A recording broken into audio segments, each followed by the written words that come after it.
বিসমিল্লাহির রহমানির রহিম। আজকে লাইভে যারা আমার কথা শুনছেন এবং শুনবেন সবাইকে সালাম, শুভেচ্ছা ও অভিনন্দন জানাচ্ছি।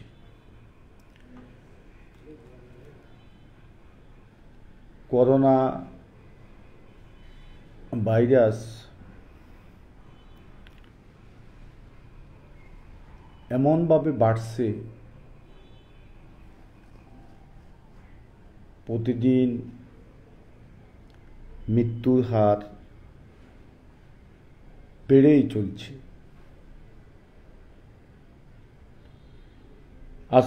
আজকে গত 24 ঘন্টায় সর্বোচ্চ 201 জনের মৃত্যু হয়েছে, প্রায় 11,162। এটা সরকারি হিসাব।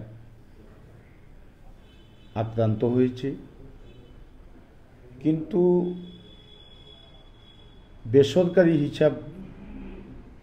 বেসরকারিভাবে হিসাব করতে গেলে এটার পরিমাণ আরও অনেক বাড়বে।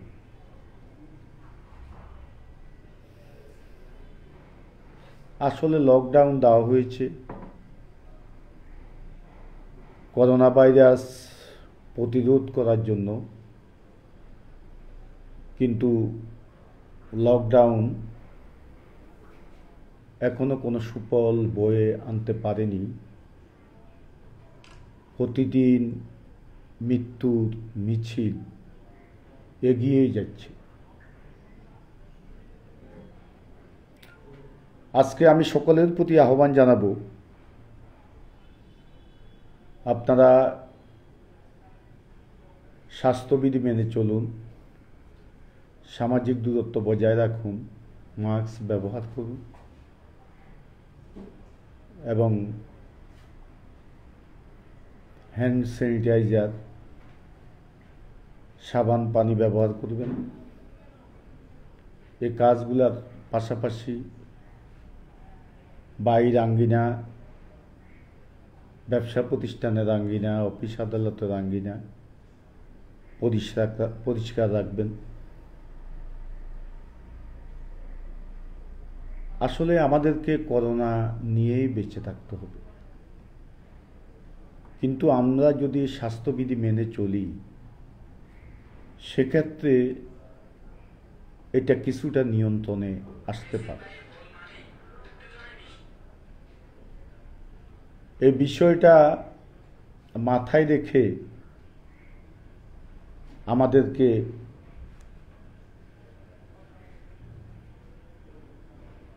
নিজেদের জীবন জীবিকার জন্য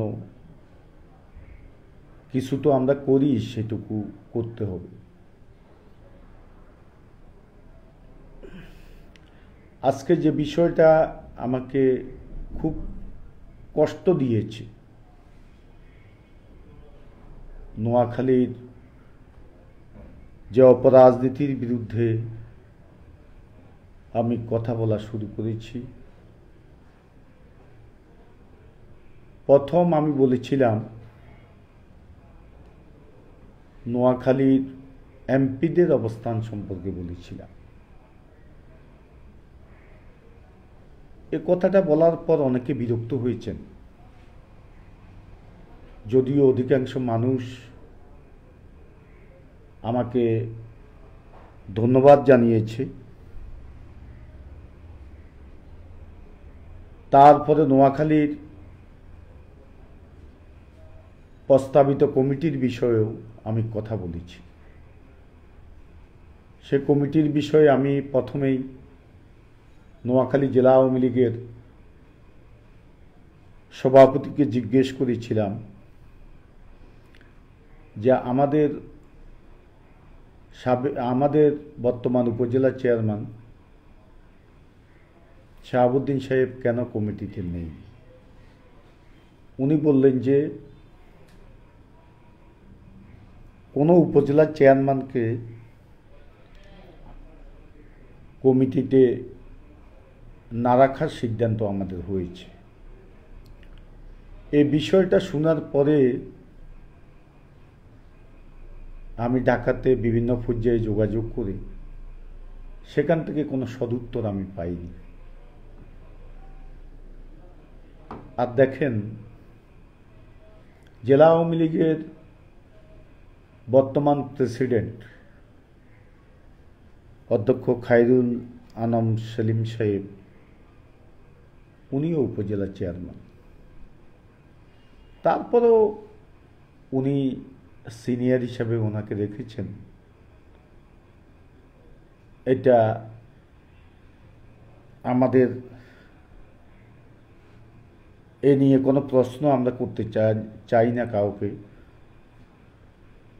কিন্তু একরামুল করিম চৌধুরী তার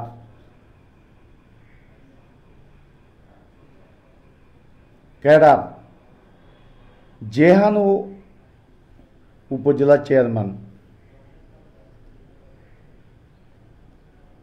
আমাদের সদর উপজেলা চেয়ারম্যান, তাকে সদস্য রেখেছেন আর অন্য সবাইকে বাদ দিয়েছেন। তাহলে এটা থেকে কি প্রমাণিত হয়? এদের প্রতি ঈর্ষান্বিত হয়ে উনি এদেরকে কমিটি থেকে বাদ দিয়েছেন। উপজেলা চেয়ারম্যান বাদ দেওয়ার পরে প্রতিবাদ করেছে প্রথম বেগমগঞ্জ উপজেলা পরিষদের সাবেক চেয়ারম্যান মরহুম বাদশা ভাই। তিনি প্রতিবাদ করে শেষ পর্যন্ত স্ট্রোক করে আমাদের মাঝ থেকে বিদায় নিয়ে চলে গেছেন। তারপরে আমি প্রতিবাদ শুরু করি যে কমিটি করা হয়েছে এটা পকেট কমিটি, এই কমিটি আমরা মানি না। যে কমিটির প্রস্তাব করা হয়েছে, এখন যে প্রশ্নটা উঠেছে, আমি একটা কমিটির প্রস্তাব করেছি, এ বিষয়ে আজকে কেউ কেউ বিতর্ক সৃষ্টি করতে চায়। আজকে অপরাজনীতির হোতারা যারা একরামের পক্ষে আছে তারা এবং একরাম বিরোধী যারা আছে তারা সবাই ঐক্যবদ্ধ হয়েছে। কি জন্য? অপরাজনীতিকে নোয়াখালীতে এস্টাবলিশড করার জন্য।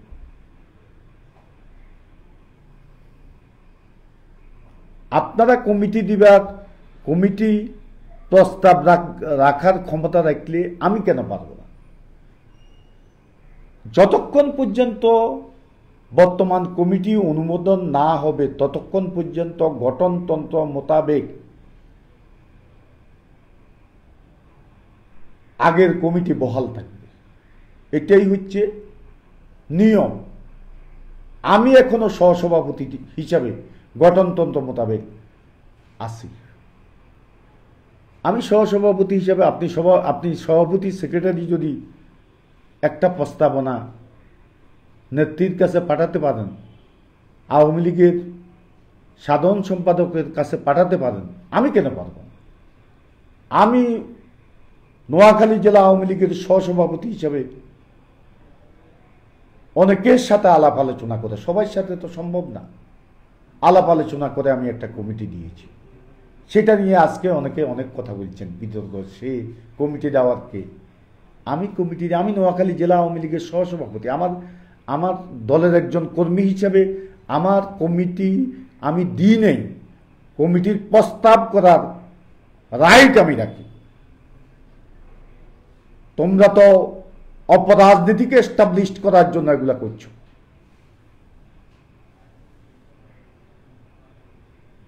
আর কমিটিতে নোয়াখালীতে অন্তত 15 থেকে 20 জন আছে যারা জেলা আওয়ামী লীগের সভাপতি, সাধারণ সম্পাদক হওয়ার যোগ্যতা অর্জন করেছে।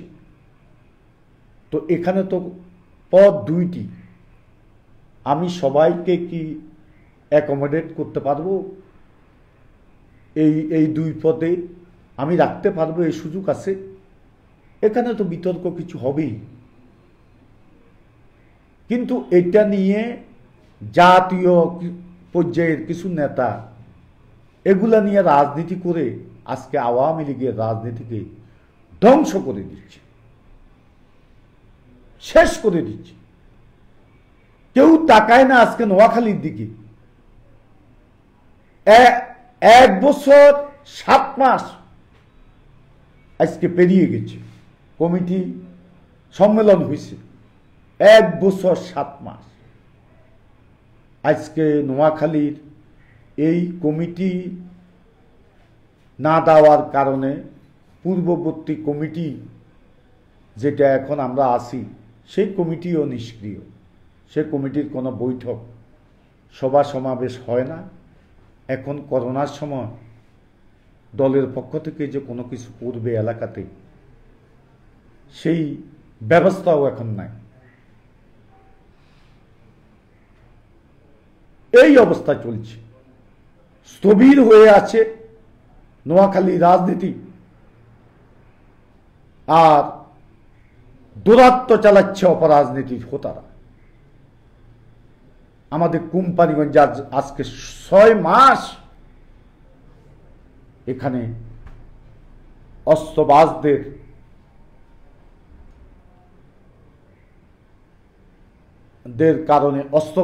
কারণে এ এলাকার মানুষ আজকে ভীত সন্ত্রস্ত অবস্থা দিনাতিপাত করছে।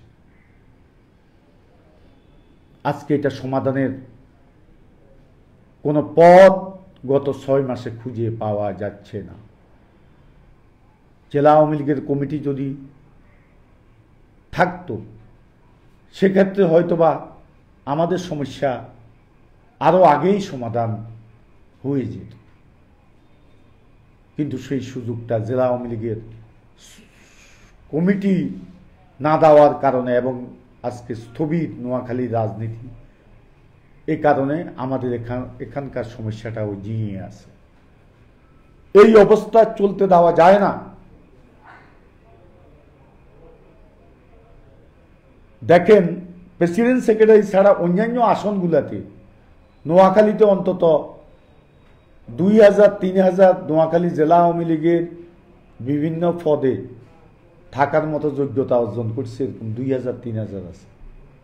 কমিটির মোট সদস্য হচ্ছে, কার্যকরী কমিটি হচ্ছে 75 সদস্য। তো সেখানে 3000 লোককে, 2000 লোককে কিভাবে আপনি অ্যাকোমোডেট করবেন? সেক্ষেত্রে সমস্যা থাকবে। এখন নেত্রীর প্রতি আমার আহ্বান থাকবে, আপনি একটা কাজ করেন। আমাদের বক্তব্য হচ্ছে একরামের পরিবর্তে আরো একরাম আসুক নোয়াখালীর রাজনীতিতে, এটা আমরা চাই না। আমরা নোয়াখালীর রাজনীতির গুণগত পরিবর্তন চাই। এখানে সব ত্যাগী নেতা যাতে নেতৃত্বে আসে সেই ব্যবস্থা মাননীয় প্রধানমন্ত্রী আপনি করবেন। এক্ষেত্রে যারা বলছেন আজকে, আমি তাদের নাম না বলে বলছি, কয়েকজন ত্যাগী নেতাও আছে এখানে, প্রবীণ নেতা। উনি আজকে কি জন্য অপশক্তির পক্ষে অবস্থান নিয়েছে জানি না, ওনারা আজকে বিভ্রান্তি সৃষ্টি করে আবারও এই নোয়াখালীর কমিটি যাতে না দিতে পারে সেজন্য ষড়যন্ত্র আজকে করে যাচ্ছে। আমি নাম আজকে বলবো না, পরে বলবো। ওনাদেরকে আমরা বলি যে ওনারা নীতি নৈতিকতা নিয়ে রাজনীতি করে। নীতি নৈতিকতা নিয়ে যদি আপনি রাজনীতি করে থাকেন তাহলে আপনি কেন অপশক্তির পক্ষে অবস্থান নিলেন? আর যার পক্ষে অবস্থান নিয়েছেন সে যদি অপরাজনীতির হোতা না হয়, আমি প্রমাণ করতে যদি না পারি, আমার বিরুদ্ধে দল যে ব্যবস্থা নেয় আমি মাথা পেতে নেই। আপনারা আরেকটা প্রস্তাবনা পাঠান, আমার সমালোচনা কেন করেন? আমি আওয়ামী লীগের একজন কর্মী হিসাবে আমি আমার প্রস্তাবনা নেত্রীর কাছে থাকতে পারে, আমি তো এটা কমিটি করিয়া দিই নাই, আমি প্রস্তাব করেছি ওনার কাছে। অসুবিধা কোথায়? আপনিও একটা দেন, যারা সমালোচনা করছেন আপনারা সবাই মিলেই দেন, অসুবিধা কি? আপনারা একটা পাঠান, নেত্রী সিদ্ধান্ত নিব, নেত্রী গোয়েন্দা দিয়ে তদন্ত করি, যদি আমি যাদেরকে দিয়েছি তারা যদি আসলে প্রকৃত অর্থে এই যে অপরাজনীতির বিরুদ্ধে কথা বলে বা যারা সঠিক রাজনীতি করে বা নেতৃত্ব দেওয়ার মতো যোগ্যতা রাখে, তাহলে নেত্রী বিবেচনা করবেন, অন্যথা অন্য আরেকজনকে তিনি দিবেন। আপনারা নাম পাঠান, অসুবিধে, সমালোচনা কেন করেন? দিতে পেরেছেন 1 বছর 7 মাসে, অমুকের দোষ অমুকের দোষ। আপনাদের বিভাজন হওয়ার কারণে আজকে কেন্দ্রীয় কমিটি বিব্রতকর অবস্থায় পড়ার কারণে আজকে এই সমস্যার সৃষ্টি হয়েছে। আমি যে প্রস্তাবনাটা পাঠাইছি এটা বিবেচনা করিবেন, নেত্রী খোঁজখবর নিয়া যদি প্রকৃত অর্থে এদেরকে দিয়া নোয়াখালীর রাজনীতি চলবে এবং দল নীতি নৈতিকতা নিয়ে এগিয়ে যেতে পারবে, সেই লক্ষ্য যদি বাস্তবায়িত হয় এদেরকে দিবে, না হয় অন্যথায় উনি ভিন্ন চিন্তা ওনার করার ক্ষমতা, উনি আমাদের শেষ ঠিকানা, উনি যেটা করে সেটা আমরা মাথা পেতে নেব। এটা হচ্ছে আমাদের স্পষ্ট বক্তব্য। আপনারাও পাঠান, নোংরামি কেন করেন? এগুলা বন্ধ করেন, করে আপনাদের প্রস্তাবনাটা নেত্রীর কাছে পাঠান। এটা হচ্ছে আপনাদের কাছে অনুরোধ। আমার প্রস্তাবনা ত্রুটি থাকতে পারে, অস্বাভাবিক কিছু থাকতে পারে। দেখেন, আমি আমার প্রস্তাবনা, আমার কোম্পানিগঞ্জের কথা বলি, বাইরে যাব না, যাদের সাথে আমার বিরোধ, শাহাবুদ্দিন সাহেব যাকে নিয়ে নোয়াখালীর সেক্রেটারির বিরুদ্ধে আমার কথাবার্তা শুরু হয়েছে, সে হচ্ছে কোম্পানিগঞ্জ উপজেলা চেয়ারম্যান শাহাবুদ্দিন সাহেবের। উপজেলা চেয়ারম্যান হিসাবে তাকে যখন সহসভাপতি ছিল আগে, তাকে দায়িত্ব দেয় নাই, তখন আমি প্রতিবাদ করেছিলাম এবং সেই শাহাবুদ্দিন সাহেবের এখন আমার রাজনৈতিক প্রতিপক্ষদের সাথে অবস্থান নিয়েছে।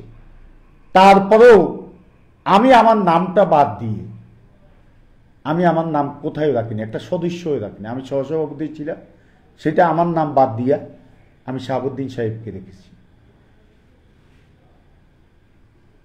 তারপরে আরেকজন গোলাম শরীফ চৌধুরী পিপুল, সেও ঢাকাতে ব্যবসা করে, আমাদের যুবলীগের প্রেসিডেন্ট ছিল, এখানে ছাত্রলীগের দায়িত্বে ছিল, তাকে আমরা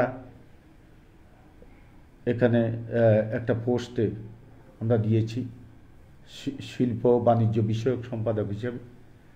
আর প্রবীণ নেতা আমাদের ইস্কান্দার হায়দার চৌধুরী বাবুল, যারা পারিবারিকভাবে সবাই আওয়ামী লীগ করে, তাকে আমরা সদস্য হিসেবে রেখেছি। আর 2 জন সদস্য, একজন আমাদের আইনের বিষয়গুলা দেখেন অ্যাডভোকেট শঙ্কর ভৌমিক, তাকে রেখেছি। আর আইয়ুব আলী, তার একটা আকাঙ্ক্ষা থেকে তাকে রাখা হয়েছে। এগুলা নেত্রী সিদ্ধান্ত নেবে, নেত্রী চিন্তা করবে। আমার এলাকা তো আমি আমার এলাকা থেকে আমার কোনো আত্মীয়কে এখানে কমিটিতে আনিনি।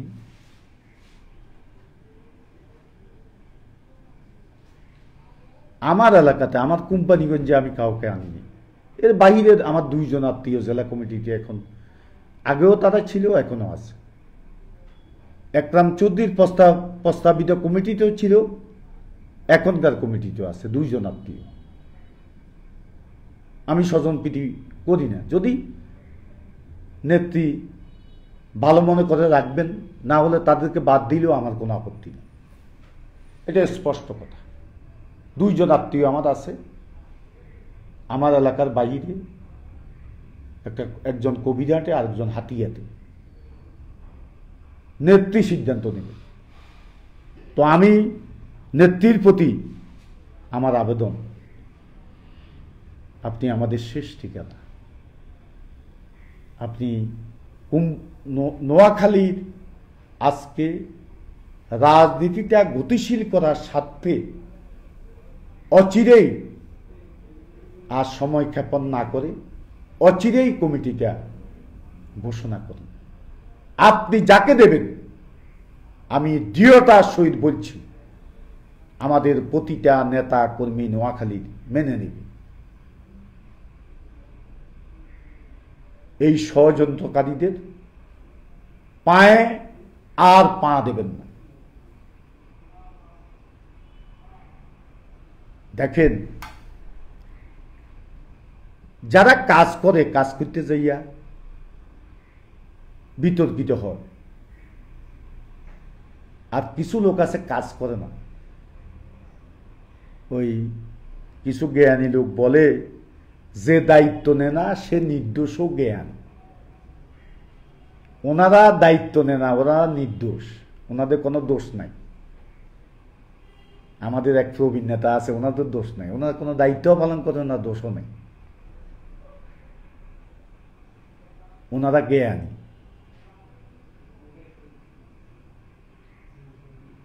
আমরা এটা সুন্দর সমাধান চাই আমার নেত্রীর কাছে। আর আরেকটা বিষয় কষ্ট লেগেছে শুনে, নোয়াখালীতে অপরাজনীতি হোতা আবার মাথা ছাড়া দিয়ে উঠেছে। কয়দিন তার মুখ বন্ধ ছিল। গতকালকে রাত্রে সদর উপজেলার ধর্মপুর ইউনিয়ন আওয়ামী লীগের সহসভাপতি প্রবীণ নেতা আলাম মাস্টার সাহেব, অত্যন্ত ত্যাগী নেতা আওয়ামী লীগের, তাকে মদ খেয়ে রাত্রের 12টা অকথ্য ভাষায় গালিগালাজ করছে। কি জন্য? তার ছেলে নাকি তার বিরুদ্ধে লিখেছে। এ সাহস সে কোত্থেকে পায়? আমাদের বিরুদ্ধে তো প্রতিনিয়ত আমাদের চরিত্র হনন করছে। আমি তো এইসব বিষয় নিয়ে আলোচনাও কারোর সাথে করি না। সে একজন এমপি, জেলা আওয়ামী লীগের সেক্রেটারি বাদ দেন, একজন এমপি এভাবে মদ খেয়ে যাত্রার সাথে যখন তখন আচরণ করব, যা ইচ্ছা তা বলবে, তাকে এই ক্ষমতা কে দিয়েছে? এত বড় দুঃসাহস তাকে কে দিয়েছে? কিছু জাতীয় নেতা আজকে অর্থের লালসা তাকে উস্কানি দেয়, না হলে এই সাহস শেখে এই ছেলে কোত্থেকে পায়? আমাদেরকে বলে আমরা রাজাকার পরিবারের সন্তান। আমরা রাজাকার পরিবারের সন্তান নাকি না আমরা মুক্তিযোদ্ধা পরিবারের সন্তান, সেটার প্রমাণ নেত্রীর কাছে আছে, সেটার প্রমাণ এই এলাকার জনগণের কাছে আছে।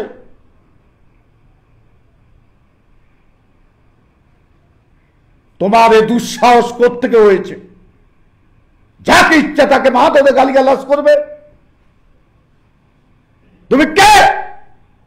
এত বড় শক্তি তুমি কোত্থেকে পেয়েছ? কাকে টাকা দিয়ে, কাকে অর্থ দিয়ে আজকে নোয়াখালীতে তুমি মুকুটহীন সম্রাট সাজতে চাও? কাকে টাকা দাও? সে কে? তাদের স্বরূপ উদ্ঘাটন করা হবে, ছেড়ে দেওয়া হবে না। আজকে ধ্বংস করে দিচ্ছে এই লোভী অপরাজনীতিক হোতারা আওয়ামী লীগের রাজনীতিকে। এটা আর চলতে দেওয়া যায় না। এই বেয়াদবি বন্ধ করতে হবে, নোয়াখালী থেকে শুরু করতে হবে। আমার আব্বা রাজাকার ছিল না, এটা এই কোম্পানিগঞ্জের মানুষ জানেন, নেত্রী জানে, সবাই জানে। আমার আব্বা বঙ্গবন্ধু যখন কলকাতা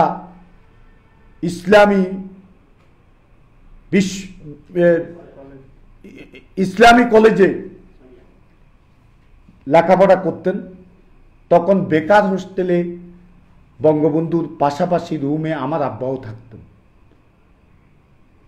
বঙ্গবন্ধুর বিরক্তগাথা, ছাত্র রাজনৈতিক জীবনের অনেক ইতিহাস তিনি বলতেন। এরপরে উনি সরকারি চাকরি ছেড়ে দিয়ে লোভ লালসা ত্যাগ করে তিনি স্কুলের শিক্ষকতা, মানবতার সেবায় তিনি নিজেকে নিয়োজিত করেন। 1971 সালে মুক্তিযুদ্ধের সময় আমার আব্বা আমার বাড়ির পিছনে একটা হিন্দু বাড়িতে, ওই বাড়িতে প্রায় 50 থেকে 52 জন সদস্য ছিল, তাদেরকে হত্যা করার জন্য, তাদের বাড়িঘর জ্বালানোর জন্য যখন রাজাকারেরা সেদিকে রওনা হয়েছে, তখন ওনার কাছে খবর যাওয়ার সাথে সাথে উনি বাড়ির পিছনে পানি দিয়া, জমিনের পানি দিয়া উনি গিয়ে তাদেরকে বাড়ি থেকে বের করে দিয়েছে। তোমরা এখনই বের হো। একটা কাপড় নিয়ে সবাই বের হয়ে গেছে। উনি বলছে তোমাদের এগুলা রক্ষা করার দায়িত্ব আমার। এরপর রাজাকাররা আসছে, বলল যে এরা না, এরা অনেক আগে ফালাই গেছে। এভাবে রক্ষা করছে। আপনারা প্রয়োজনে খবর নেন। রাজাকার ঠিক আছে, আপনিও বলেন। আমাদের একজন, আমাদের আপন জ্যাঠা, তো জ্যাঠাও আমার দাদার আরেক সংসারের ছেলে, এদের সাথে আমাদের কখনো এই সম্পর্ক ছিল না। এদের সাথে একদিনও সম্পর্ক, সে ছিল একসময় আওয়ামী লীগ করত, সে একসময় ডাকাতিও করত। এই ভদ্রলোক এরফানুল হক রাজাকার একসময় ডাকাতি করত। আমাদের বাড়ি ছিল দক্ষিণ এলাকাতে, সেখানে থাকাকালীন অবস্থায় ডাকাতিও করত।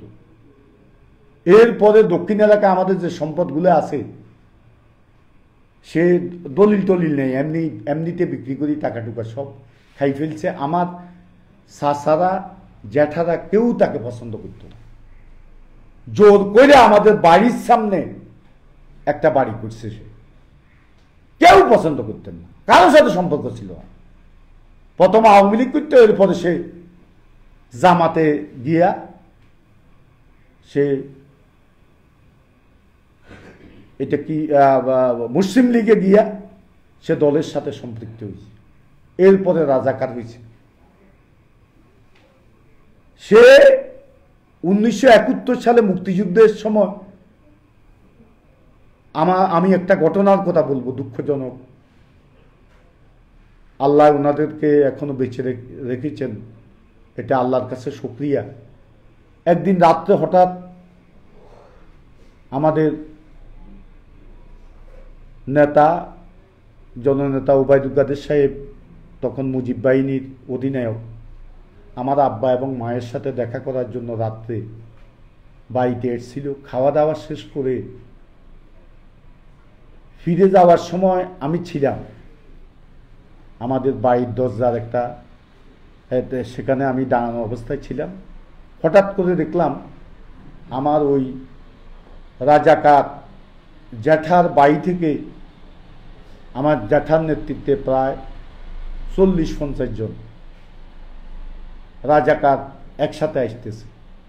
আমি তখন প্রস্তাবে এই যে বসছি বসছি এই ভাব দেখাই, তখন এরা আসি আমার সামনে দাঁড়াইল, তুমি কোত্থেকে আসলে?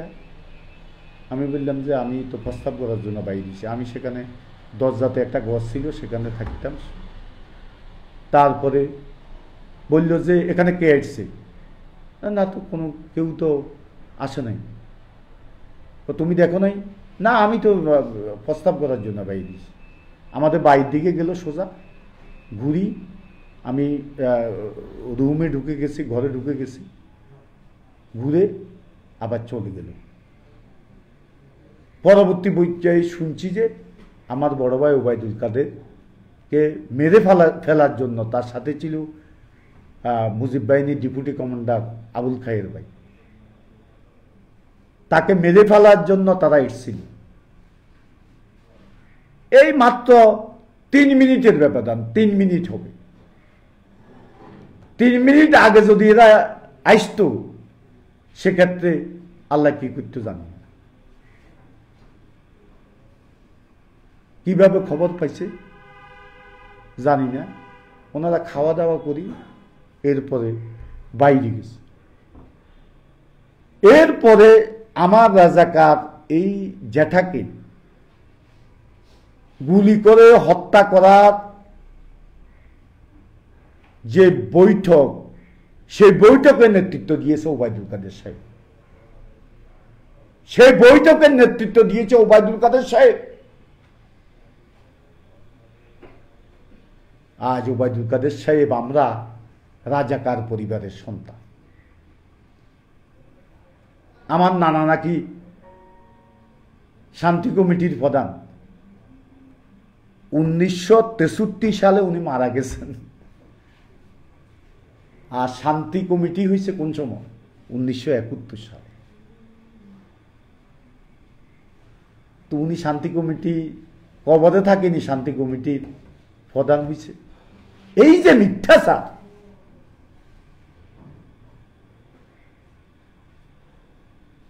এরা করে, যারা নিজেরা অপকর্ম করে, নিজের অপকর্মকে ঢাকা দেওয়ার জন্য আরেকজনের বিরুদ্ধে মিথ্যা অপবাদ দেয়। আর মদ খাইলে মানুষের ওই যে অবস্থা হয়, সে অবস্থায় হয়েছে। সেদিন কি মাতাল অবস্থায় সে কথাগুলো বলছে। মাতাল অবস্থায় বলে না, যে কথা বলতে চাইছি, যে নিজের অপকর্মকে ঢাকার জন্য আরেকজনের বিরুদ্ধে বলে। অপকর্মটা কি? ওনার আব্বা হাজী ইদ্রিস সাহেব, আমি ওনাকে শ্রদ্ধা করি, ভালো মানুষ। 1973 সালে শহীদুদ্দিন ইস্কান্দার কসিবাই যখন এমপির জন্য দল থেকে বঙ্গবন্ধু নমিনেশন দিছে, তখন এই হাজী ইদ্রিস তখন সদর পূর্বাঞ্চলে তার বিরুদ্ধে প্রতিদ্বন্দ্বিতা করছে। কবিরাট সমাজ দৃশ্য এই এলাকা স্বতন্ত্র প্রতিদ্বন্দ্বিতা করছে। আর একরামুল করিম চৌধুরী 2001 সালে ওবায়দুল কাদের সাহেবের বিরুদ্ধে স্বতন্ত্র নির্বাচন করেছে। হাত পা ধরি পরে ঢুকছে। তার আচরণ ওবায়দুল কাদের সাহেব মেনে নিতে পারে। আমরা এইসব একরাম টেকরাম এসব তোয়াক্কা করি না। যে ছেলে আমার পায়ের তলে বসি 1996 সালে বলছে, আমার অফিসে শোয়া, পার্টি অফিসে একটা রুম ছিল, সেখানে আমি শোয়া, সে পায়ের তলে বসে বলছে যে মির্জা ভাই ভোটের অবস্থা কি? তখন একটা পোস্টার দিছে, যে পোস্টার দিছে ভোটের পোস্টার, একরামুল করিম চৌধুরী সিন্দুলপুর। এর অনেক পরে সে 2060 সাল থেকে এই নোয়াখালীর রাজনীতিতে তার এই আবির্ভাব ঘটছে। সেই ছেলে আজকে কিভাবে কথা বলে? ত্যাগী নেতা কর্মীদেরকে তুচ্ছ তাচ্ছল্য করে।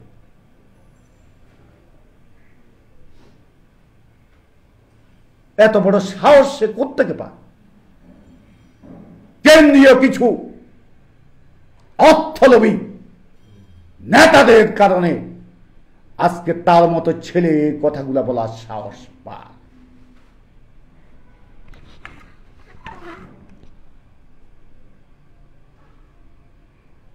তো আমি পরিশেষে আজকে আর বলবো না কিছু।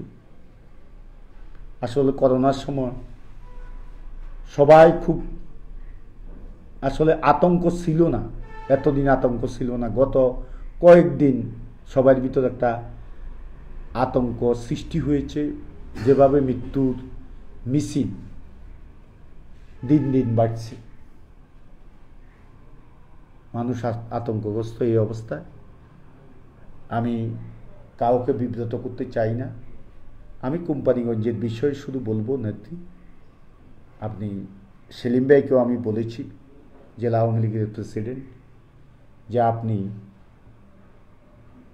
আমাদের নেতাদের সাথে যোগাযোগ করে এখানে যাতে শান্তি স্থাপন হয় এটার জন্য কাজ করুন। আমি প্রশাসনকে বলেছি আপনারা অস্ত্রটা উদ্ধার করুন। অস্ত্র যদি আমার লোকের কাছে থাকে আমাকে বলেন অমুক জায়গায় অস্ত্র আছে, আমি উদ্ধার করে দেব। না হলে আপনারা তাদেরকে ধরে উদ্ধার করেন, কিন্তু কোম্পানিগঞ্জে শান্তি স্থাপন করতে হবে। 6 মাস মানুষ আতঙ্কগ্রস্ত, এটা চলতে দেওয়া যায় না। নেত্রী আপনি নির্দেশ দেন, একজনকে দায়িত্ব দেন। আমি যদি আপনার মনোনীত ব্যক্তিকে সহযোগিতা না করি, আমি রাজনীতি করার আর কোনো অধিকার আমার থাকবে না। আমাকে দল থেকে বহিষ্কার দিবেন, কিন্তু আমি শান্তি চাই। আমি আর এই অবস্থা দেখতে চাই না। রাত্রে বিভিন্ন এলাকায় এখন এই যে বোমা আতঙ্ক, মানুষ ঘুমাতে পারে, এই অবস্থাকে চলতে দেওয়া যায়? 2টা মায়ের বুক খালি হয়েছে, শতাধিক ছেলে গুলিবিদ্ধ হয়েছে, অনেকে জেলে গিয়েছে, অনেকে এখনো হাসপাতালে বেডে মৃত্যুর সাথে পাঞ্জা লড়ছে। এই অবস্থাকে চলতে দেওয়া যায়? আমি বিনীত ভাবে আবেদন করব আমার নেত্রীর কাছে, আপনি একজনকে দায়িত্ব দেন। আমরা এটার সুন্দর সমাপ্তি দেখতে চাই। আমি সকল ধরনের সহযোগিতার আশ্বাস দিয়ে বিদায় নিচ্ছি। জয় বাংলা, জয় বঙ্গবন্ধু, বাংলাদেশ চিরজীবী হোক।